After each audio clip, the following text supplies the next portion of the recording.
선거는 항상 중요하지 않나요? 뭐 학생들 미래가 달려 있으니까. 공약이나 이런 거 좀 읽어보고 아마 뽑지 않을까요? 학생들 좀 위해서 하시는 분들한테 좀 이렇게 투표할 것 같아요. 교육이 뭐 그냥 애들 장래나 이런 쪽보다는 정치권 그런 쪽이 좀 강하니까 요즘은 정치 쪽에 크게 관심이 없어갖고 크게 일상에 큰 영향은 없는 느낌인데요. 안녕하십니까. 시사투데이 울산 이재영입니다. 도시 전체가 선거 열기로 떠들썩했던 대선이나 총선, 지방선거 때와는 분위기가 영 딴판이죠.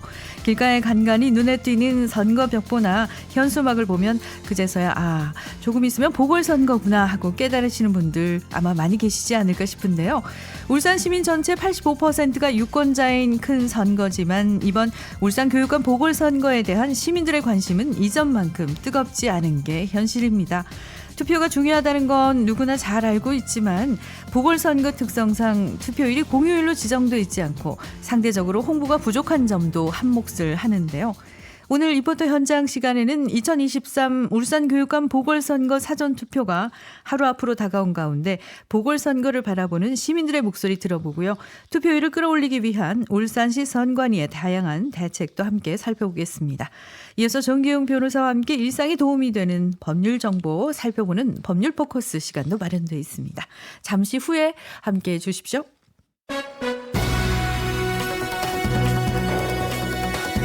매일 울산 지역의 주요 이슈와 생생한 소식 전해드리는 시간입니다. 첫 코너 아침 헤드라인 경상일보 이춘봉 기자 전화 연결되어 있습니다. 기자님 안녕하십니까? 네, 반갑습니다. 네, 오늘의 헤드라인 뉴스 어떤 소식이 들어있는지 먼저 간추려 주시죠.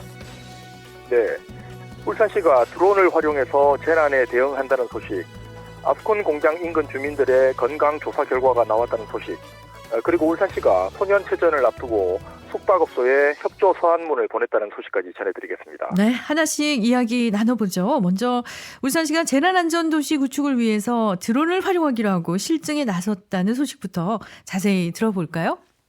네, 울산시와 국토교통부가 2023년 드론 실증도시 구축 사업 공동협력 협약을 체결했습니다. 이 사업은 국토부 항공안전기술원이 주관해서 지난 2월부터 공모로 진행됐는데요. 네. 전국에서 40개가 넘는 지자체가 응모해서 울산과 서울, 인천, 제주 이렇게 4개 특광역지자체와 김천, 전주, 성남 등 11개 기초지자체가 선정됐습니다. 네, 드론에 대한 관심도가 높은데요. 공모에 선정된 지자체들은 드론을 활용해서 앞으로 어떤 실증 사업을 진행하게 되나요? 네, 울산을 비롯한 15개 지자체는 협약에 따라서 4월부터 11월까지 8개월 동안 각 지자체들의 특성에 맞는 드론 활용 모델을 실증하고 결과물을 공유하게 되는데요. 네. 울산은 울산형 재난안전도시 구축이라는 목표 아래 총 5가지의 세부 사업을 추진하게 됩니다. 네, 요즘은 조작이나 운반이 비교적 손쉽고 여기에다가 하늘을 날 수 있다 보니까 드론의 활용도가 높은 건 널리 잘 알려진 사실인데 재난에서 안전한 도시와 또 드론 활용이 어떤 관계가 있는지 세부 사업들 자세히 소개해 주시죠. 네, 울산시가 진행하게 되는 주요 실증 사업은 원전 사고나 산악 조난자 구조에 대응하는 사업들이 주를 이루고 있습니다. 우선 원전 사고가 발생했을 때 드론을 이용해서 50kg 이상 되는 무거운 방호 장비를 배송하는 방안을 실증하게 되고요. 또 고도별로 방사능이 얼마나 퍼지는지 측정해서 모니터링도 하게 됩니다. 네, 우크라이나 전쟁에서 이 드론을 활용한 군사 작전이 많이 벌어지던데요. 이번에 드론을 이용하는 테러에 대비하는 실증도 진행한다고요? 네, 그렇습니다. 비행 허가를 받지 않은 드론이 원전 주변을 촬영하거나 혹은 원전을 테러하는 것에 대비해서 조종자의 전파를 방해해서 드론을 떨어뜨리는 실증도 진행하고요. 네. 신고 앱이나 관제센터와 연동해서 영남아투스 같은 험난한 산악 지형에서 조난자를 수색하고 구조하는 실증도 실시합니다. 또 이런 작업들을 통합적으로 제어할 수 있도록 재난안전 초연결 인공지능 관제 체계도 고도화합니다. 네. 그런데 아무래도 아직까지는 드론의 안전성이 검증되지 않다 보니까 실증을 어디서 진행할지도 중요할 것 같은데요. 잘못해서 민가나 또 주요 시설이 거꾸로 위험에 처할 수도 있지 않을까 걱정스럽기도 한데 실증 사업 위치는 정해졌습니까? 네. 울산시는 국비 10억 원과 시비, 군비까지 총 16억 원을 투입해서 울주군 서생면 세월원전 인근과 청량읍과 상북면에 드론 특별 자유화 구역처럼 인적이 드문 곳에서 사업을 추진합니다. 네. 사업은 울산시가 주관을 하고요. 울주군과 울산정보산업진흥원 그리고 SK텔레콤 같은 기업까지 총 10개 기관과 기업이 실증에 참여합니다. 네. 그렇다면 이번 실증이 잘 마무리된다면 어떤 효과를 기대해 볼 수 있을까요? 네. 울산시는 이번 사업의 수요처가 확실한 만큼 실증을 마치는 대로 현장에 즉시 적용할 수 있어서 조기 상용화가 가능할 것으로 기대하고 있습니다.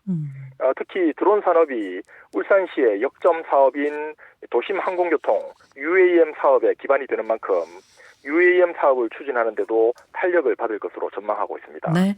울산시가 이번 실증 사업을 무사히 잘 진행해서 안전 사각지대가 없는 울산을 만들어주기를 기대합니다.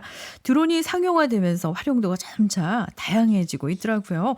다음 소식도 전해주시죠. 네. 울산시가 삼남 서부청소년 수련관과 삼동면 행정복지센터에서 삼동면 아스콘 공장 주변 지역 건강영향조사 중간 결과를 발표했습니다. 네. 채취한 시료를 분석한 결과 아스콘 공장에서 배출되는 대표 물질인 PAHS, 다환 방향족 탄화수소와 중금속의 농도, 그리고 공간 분포를 고려할 때 아스콘 공장이 주변에 미치는 영향은 적은 것으로 나타났습니다. 네, 이번 조사는 공장 인근 지역 그리고 공장에서 떨어진 곳 이렇게 두 곳의 주민들을 대상으로 진행됐는데요. 주민들의 네. 건강 수준은 어떻게 나타났습니까? 네. 공장 인근 지역인 삼동면 주민들 167명이 노출군, 또 공장에서 떨어진 삼남읍 주민 132명이 대조군이 돼서 조사가 진행됐는데요. 두 집단은 건강 관련 습관이나 환경인자 분야에서 전반적으로 유사한 양상을 나타냈습니다. 삼동면에서는 호흡기 증상이나 알레르기 질환을 가지고 있다고 응답한 비율이 다소 높았지만 네. 그 외에 급성 만성 질환이나 암의 유병에는 유의미한 차이가 없었습니다. 네. 아스콘 공장 때문에 피해를 입고 있다고 생각한 그 삼동면 주민들 입장에서는 쉽게 받아들이기 힘든 결과가 아닐까 싶기도 합니다. 어떻습니까? 네, 맞습니다. 삼동면 주민들은 아무런 이상이 없는데 왜 주민들이 고통을 받으면서 병원을 정기적으로 다니겠나, 네. 조사 결과를 받아들이지 못하겠다, 이런 반응을 보였습니다. 울산시에서는 7월 중으로 최종 결과가 나오면 주민들을 대상으로 사후 관리를 실시하기로 했습니다. 네. 아직 조사가 끝나지 않은 만큼 최종 결과를 지켜볼 필요가 있어 보이는군요. 주민들의 우려가 큰 만큼 오염물질 배출을 줄이는 사업을 병행하는 것도 좋을 것 같습니다. 끝으로 울산시가 소년체전을 앞두고 숙박업소에 협조 서한문을 보냈다는 소식도 전해주시죠. 네. 울산시는 오는 5월에 개최되는 제52회 전국 소년체육대회와 제17회 전국 장애학생 체육대회를 앞두고 숙박업소 손님맞이 협조 서한문을 발송했습니다.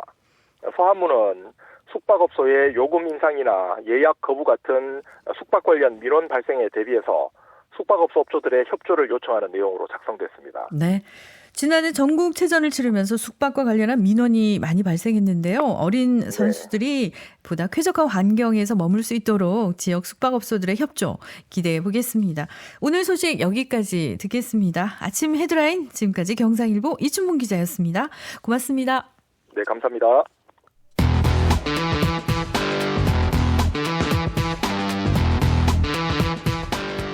시사투데이 울산에서는 실시간 보이는 라디오도 진행하고 있습니다.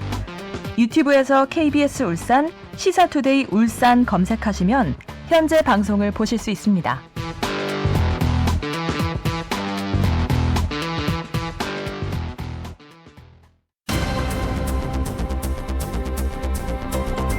울산 지역의 다양한 현장의 목소리를 생생하게 담아서 전해드리는 시간입니다. 리포터 현장 김현주 리포터와 함께합니다. 어서 오십시오. 네, 안녕하세요. 김현주입니다. 네, 오는 4월 5일 울산에서는 2개 보궐선거가 치러집니다. 바로 울산시 교육감과 남구의원을 선출하는 선거인데요. 오늘은 엿새 앞으로 다가온 울산 지역 보궐선거 소식 준비하셨죠? 네, 내일부터 이번 재보궐선거 사전투표에 들어가죠. 31일 금요일과 4월 1일 양일간입니다. 2개의 선거 모두 투표로 선출된 당선자가 갑작스럽게 사망하면서 치러지는 보궐선거인데요. 네. 울산시 교육감 선거는 김주홍 전 울산대 교수와 천창수 전 교사가 후보로 나왔고요. 남구의원 선거에는 더불어민주당 최덕종 전 남구의원과 국민의힘 신상현 남구갑 청년위원장이 출마했습니다. 네, 두 선거 모두 1대1 양자 대결이잖아요. 네. 이번 보궐선거에서 한 표를 행사할 수 있는 대상 어떻게 되나요? 2005년 4월 6일 이전에 태어난 울산 시민이라면 모두 이번 선거의 유권자인데요. 다만 옥동과 신정 4동에 주민등록이 되어 있는 남구 나선거구의 유권자들은 두 개의 선거 모두 투표에 참여해야 합니다. 다른 유권자들은 교육감 후보를 뽑는 투표에만 참여하면 되고요. 네, 보궐선거는 정기선거에 비해서 투표율이 좀 낮은 경향이 있잖아요. 네. 이번 보궐선거 시민들의 관심도는 어떻습니까? 제가 만나본 시민들은 모두 이 보궐선거의 일정 정도는 알고 있었는데요. 다만 각 후보들의 공약까지 아는 시민들은 좀 찾아보기 어려웠습니다. 살기가 팍팍하다 보니까 선거에는 관심을 덜 갖게 된다는 시민도 있었는데요. 직접 들어보시죠.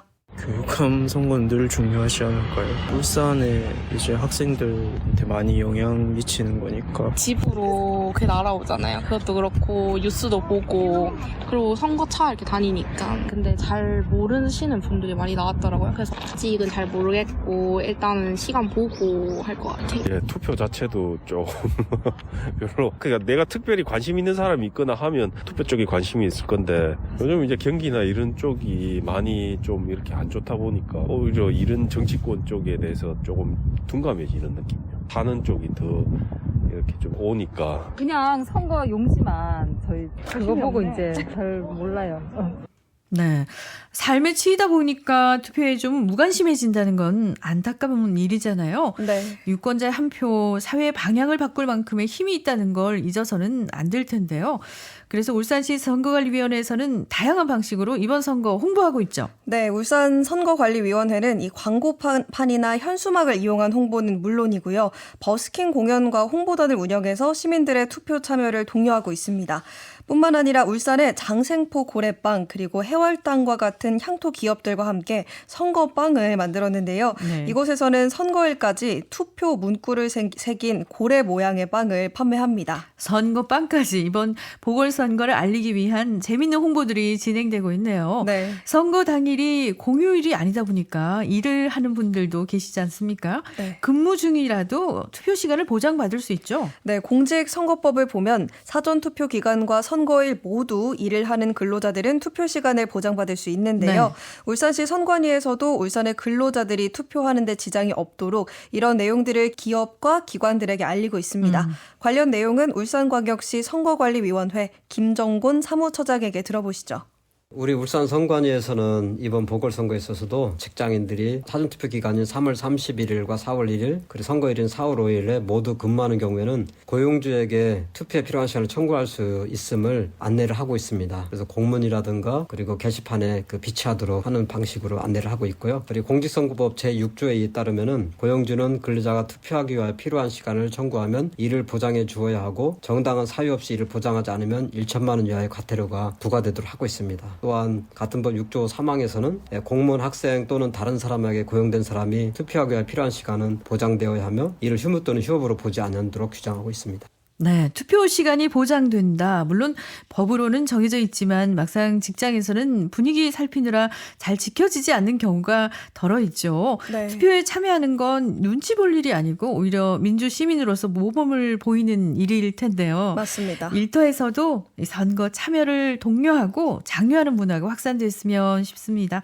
그런가 하면 코로나19 확산세가 점점 줄어들고 있지만 여전히 확진자는 발생하고 있는데 네. 확진자나 격리자 이번 선거에 어떻게 참여할 수 있나요? 코로나19 확진자와 격리자가 투표할 수 있는 시간이 따로 마련되어 있는데요. 사전투표 2일차인 4월 1일 토요일에 오후 6시 30분부터 8시까지 투표가 가능하고요.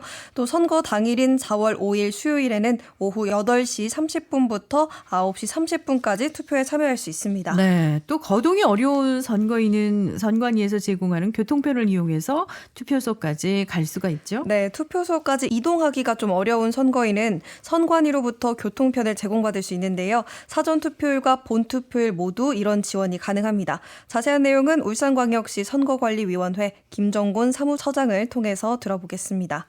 우리 울산 선관위에서는 중증 장애인 등 거동이 불편한 선거권자의 거주지에서 투표소까지 왕복 교통 편의를 제공하고 차량별 1인씩 활동 보조인을 배치해서 실질적인 참정권을 보장할 계획입니다. 교통 편의 제공 대상에는 이런 중증 장애인뿐만 아니라 어르신들과 임산부들도 포함이 됩니다. 이용 방법은 4월 5일까지 선거과나 우리 각 구군 선관위에 전화로 신청하면 안내를 받을 수 있습니다. 그리고 투표소와 멀리 떨어진 지역으로서 해당 지역과 투표소 소재지 사이에 대중교통수단이 없거나 일일 대중교통 운행 횟수가 6회 이내인 지역의 교통불편 선거인을 대상으로 해서 교통편의도 제공하고 있습니다. 네, 투표에 참여하기 어려운 유권자들도 이번 보궐선거에 참여할 수 있는 방안들을 안내해드렸는데 한 표를 행사하는 것만큼 중요한 게 또 각 후보들이 어떤 공약을 내걸었는지 확인하는 거잖아요. 네, 공약 자료는 유권자들의 집으로 배송이 됐지만요. 인터넷으로도 간편하게 확인할 수 있습니다. 네. 중앙선거관리위원회를 검색하고 정책 공약마당에 들어가면 되는데요.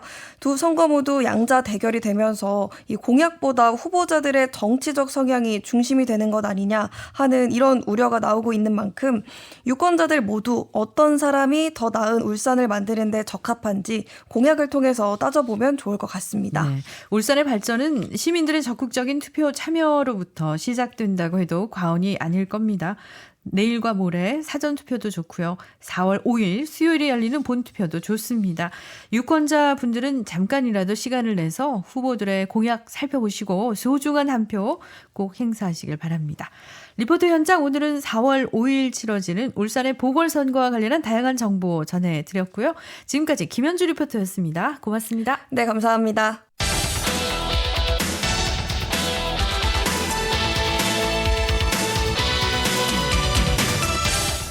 냉철한 시선, 따뜻한 마음. 매일 아침 울산의 생생한 이슈를 전해드립니다. KBS 울산 제1라디오 시사투데이 울산. 시사투데이 울산 함께하고 계십니다. 일상에 도움이 되는 유익한 법률 정보 전해드리는 시간입니다. 법률 포커스 정재용 변호사 전화 연결돼 있습니다. 변호사님 안녕하세요. 네, 반갑습니다. 정재용 변호사입니다. 네. 최근에 울산에서 노점상 과잉 단속 논란이 벌어지면서 전국적으로 크게 이슈가 됐죠. 네. 지난 8일 울산 남구의 한 노점 단속 현장에서 60대 노점상이 과잉 단속으로 다쳤다는 내용의 글이 인터넷 커뮤니티에 게재돼서 논란이 되었습니다. 네. 60대 노점상을 밀쳐 큰 부상을 입게 되었다는 내용인데요. 게시된 글에 의하면 병원에 도착한 후에도 단속 공무원들이 입원 수속을 위한 보호자 서명을 거부해서 다친 노점상은 4시간 이상 어깨 골절 상태로 병원에 방치되기도 했다고 합니다. 네, 저도 뉴스에 나온 CCTV 영상을 봤는데요. 노점 상인이 힘에 의해서 바닥에 내동댕이 쳐지는 듯한 그런 모습이었는데 지금 피해자 측 손해배상 청구를 고려하고 있는 걸로 전해지고 있습니다. 변호사님, 앞선 사례와 같은 경우에 다친 노점상은 어떤 절차를 통해서 피해를 구제받을 수 있나요? 네, 저도 사실 영상을 접하기는 했는데 영상 자체의 화질 등의 문제로 조금 애매한 부분이 있는 것은 사실입니다. 처음에는 울산 남구도 오히려 다친 노점상이 적법한 공무집행을 방해한 거라고 주장하기도 했다는데요. 만일 다치신 노점상이 적법한 공무집행에 대항해서 먼저 위력을 가한 사실이 있다면 이는 형법상 공무집행 방해죄가 될 수도 있습니다. 될 수도 있군요. 네네. 하지만 커뮤니티에 게시된 글과 같이 일방적으로 노점상을 밀어 넘어뜨린 것이고 그 과정에서 어깨 골절이란 큰 부상을 입게 되었다면 노점상은 형사 고소와는 별개로 국가 배상 청구를 통해 피해 배상을 받을 수 있을 것으로 보입니다. 네, 말씀하신 국가 배상 청구라는 건 어떤 건지도 궁금한데요. 일반적인 손해배상 청구는 알아도 국가 배상 청구는 좀 낯설거든요. 간단하게 설명해 주시죠. 네, 손해배상 청구는 개인과 개인만이 아니라 국가를 대상으로도 할 수 있습니다. 우리나라 헌법 제29조 제1항은 공무원의 직무상 불법 행위로 손해를 받은 국민은 법률이 정하는 바에 의해 국가 또는 공공단체에 정당한 배상을 청구할 수 있다라고 규정함으로써 국가의 일반적인 배상 책임을 헌법에서 보장하고 있습니다. 하지만 공무집행 과정에서 개인이 손해를 봤다고 해서 항상 국가배상 청구가 가능한 것은 아닙니다. 네. 그렇다면 국가배상을 청구하기 위한 요건이 따로 정해져 있다는 거죠? 네, 국가배상 청구권의 발생 요건은 첫째, 공무원 또는 법령에 규정된 공무원 이외에 공무를 위탁받아서 집행하는 자의 권력작용이나 관리작용이 있어야 하고요. 네. 둘째로는 고의 또는 과실로 인한 법령 위반의 위법성이 있어야 합니다. 그리고 마지막으로는 직무상 위법 행위와 상당한 인과관계가 있어서 경제적, 정신적, 적극적, 소극적 손해를 불문한 재반 손해 발생이 있어야 합니다. 그렇군요. 핵심은 위법한 공무집행이어야 하고 위법한 공무집행과 인과관계가 있는 손해가 발생한 경우에 이 국가배상 청구를 할 수 있다는 말씀이군요. 네. 예, 그러면 국가배상을 원하는 개인은 어떤 절차를 밟아야 하나요? 네, 과거에는 국가배상 전치주의에 따라서 손해배상을 제기하기 전에 반드시 국가배상심의회 배상금 지급 신청을 먼저 해야 했습니다. 네. 하지만 이제는 배상 신청을 거치지 않고도 국가 또는 지자체를 상대로 바로 법원에 손해배상 청구 소송을 할 수 있게 되었습니다. 그런데 청구 금액이 그리 크지 않다면 법원을 통해서 정식의 손해배상 청구 소송을 진행하는 것보다 국가배상심의회에 배상 신청을 하는 것이 오히려 간소하고 편리한 측면도 있습니다. 네. 국가배상심의회 배상 신청은 어떻게 제기할 수 있습니까? 특별한 절차나 요건이 있습니까? 네, 앞서 말씀드린 것처럼 국가배상 요건이 발생하면 손해를 입은 개인은 국가배상심의회에 배상 신청을 할 수 있습니다. 네. 국가배상심의회는 지구 단위 심의회와 본부 심의회가 있는데 지구심의회는 개인의 주소지 관할 지방검찰청에 설치되어 있습니다. 울산의 경우 울산지방검찰청이 되겠죠. 네. 위법한 공무집행으로 손해를 입은 개인은 내용과 손해를 증명할 수 있는 자료 등을 첨부해서 심의회에 배상 신청서를 작성해서 배상 신청을 하면 됩니다. 심의회는 4주일 이내에 배상 결정을 내려야 하는데 결정 정보를 송달받은 신청인은 그 결정에 동의하는 경우 동의서를 첨부해서 국가 또는 지자체에 배상금 지급 신청을 하면 됩니다. 네, 그렇군요. 이번 사례처럼 꼭 단속반과 맞닥뜨릴 일은 없더라도 위법한 공무 도중에 발생하는 피해는 시민이라면 누구나 예고 없이 겪을 수 있지 않을까 싶은데요. 끝으로 국가배상 신청을 고려하는 개인이 특별히 준비하거나 알아둬야 할 점이 따로 있을까요? 네, 이번 사례와 같이 공무원의 직무상 불법 행위로 인해서 손해가 발생한 경우뿐만 아니라 도로나 교량, 상하수도 등의 설치 또는 관리의 잘못으로 손해를 입은 사람이라면 국가배상 청구가 가능하다는 점 인식하시면 좋을 것 같습니다. 그리고 국가배상 청구도 청구가 가능한 소멸시효가 따로 존재합니다. 피해자가 피해 사실과 가해자를 알게 된 날로부터 3년, 피해가 있은 날로부터 5년이 넘어가면 네. 피해가 있어도 국가배상 청구가 어려울 수 있으니 이 점도 반드시 유념하시면 좋을 것 같습니다. 네, 오늘은 국가배상 청구의 요건과 절차에 관해서 알아봤습니다. 법률 포커스 지금까지 정재용 변호사였습니다. 오늘 말씀 감사합니다. 네, 감사합니다.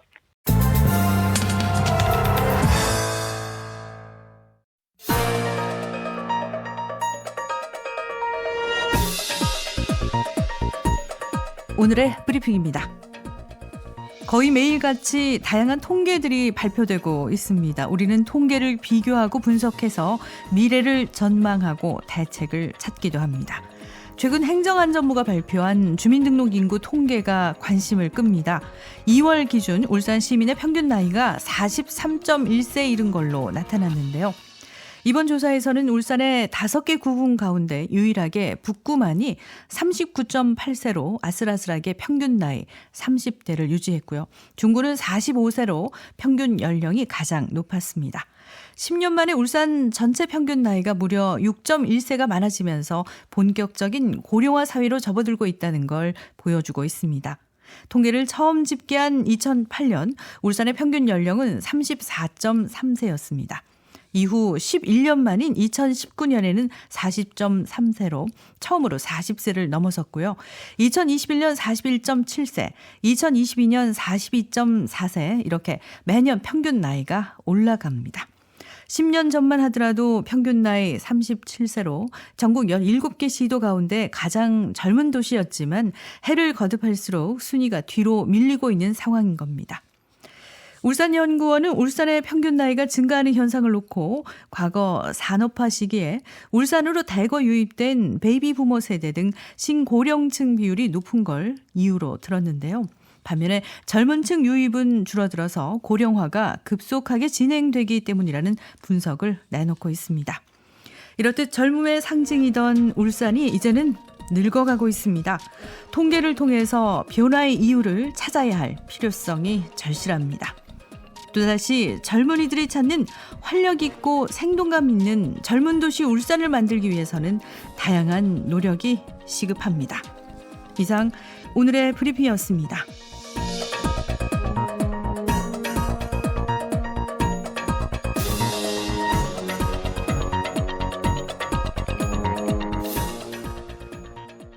네.